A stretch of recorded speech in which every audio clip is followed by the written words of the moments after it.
নমস্কার, আমি দিতির ইচ্ছে থেকে দিতি আবারও চলে এলাম তোমাদের সামনে নতুন আরও একটি ভিডিও নিয়ে। আশা করি তোমরা সবাই খুব ভালো আছো আর আমরাও ভালো আছি।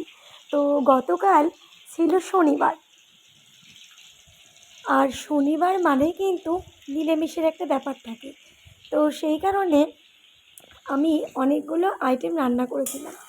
তো যদিও নিরামিষটা আমার শাশুড়িমাই রান্না করে, আমি খুব একটা করি না, কিন্তু মা বাড়িতে ছিল না বলেই রান্নাটা আমাকেই করতে হয়েছিল।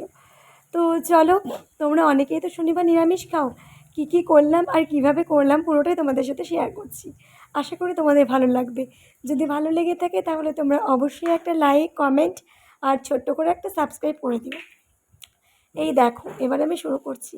আমি দুদিকে দুটো কড়াই তুলে দিয়েছি, আর কড়াইতে আমি তেল গরম করতে দিয়ে দিয়েছি। একদিকে আমি আলুগুলোকে ভেজে তুলে রেখেছি, আর একদিকে আমি পনির ভাজছিলাম। আর তার সাথে সাথে আলু ভাজা কমপ্লিট করে একদিকে আমি কালো জিরে ফোড়ন দিয়ে দিয়েছি। এবার আমি যে পেস্ট বানিয়ে রেখেছিলাম, আমি করব এখানে আলু পোস্ত। তো সেই জন্য আমি দুটো কাঁচা লঙ্কা, পোস্ত বাটা, আর তার মধ্যে আমি একটুখানি দিয়েছিলাম হলুদ গুঁড়ো আর হালকা লবণ, তার সাথে 2-4টে ওই সামান্য একটুখানি চিনি আর কি। আর তার মধ্যে বাদাম দিয়েছিলাম, আমি চীনাবাদাম যেটাকে বলি, সেই বাদাম। এটুকুটা দিয়ে আমি একটা পেস্ট করেছি। এবার সেই পেস্টটা আমি দিয়ে দিলাম। এটা আমি একটুখানি নাড়িয়ে চেড়িয়ে তার মধ্যে আমি আলুগুলোকে দিয়ে দেবো। এবার আলুগুলোকে দিয়ে আমি এদিকে আলু পোস্তটা রেডি করতে থাকবো। পাশের যে কড়াইটা ছিল, তোমাদেরকে তো আরেকটা কথা বলতে ভুলে গেলাম। এই আলু পোস্তর মধ্যে না আমি কয়েকটা কাঁচা পনির দিয়ে দিয়েছি। মানে আমার পনির পোস্তটাও খেতে খুব ভালো লাগে। তো বাবাই তো খুব একটা পনির দিয়ে পোস্ত খেতে ভালোবাসে না, সেই জন্য ওদের জন্য আলাদা করে পনিরের তরকারি করব মশলা দিয়ে। আর আমার জন্য আলুর মধ্যে কটা পনির দিয়ে দিয়েছি। তো আলু পনির পোস্ত আর কি, এটাকে বলাই যেতে পারে। যাই হোক, এটা এদিকে হচ্ছে, আর পাশে আমি পনিরগুলোকে ভেজে তুলে নেব।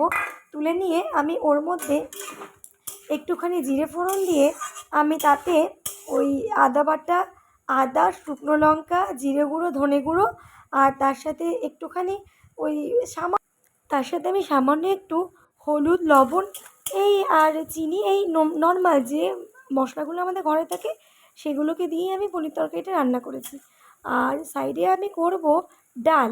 যেহেতু কাঁচা মুগ ডাল আর কি ঘরে ছিল না, সেই জন্য আমি একটুখানি ছোলার ডাল, আর তার সাথে হচ্ছে 2-4 চামচ মতো আমি দিয়ে দিয়েছিলাম একটুখানি শনিবার বলে মাসকলাইয়ের ডাল।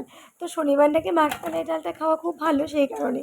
আর তাতে আমি দেবো কী বলো তো, আমি দিয়েছিলাম কুয়াশ দিয়ে ডাল করেছিলাম, আলু পোস্ত, পনির তরকারি, আর তার সাথে ছিল আলু আর পটল, আলু পটলেরও একটা রসা মতো আর কি গায়ে গায়ে।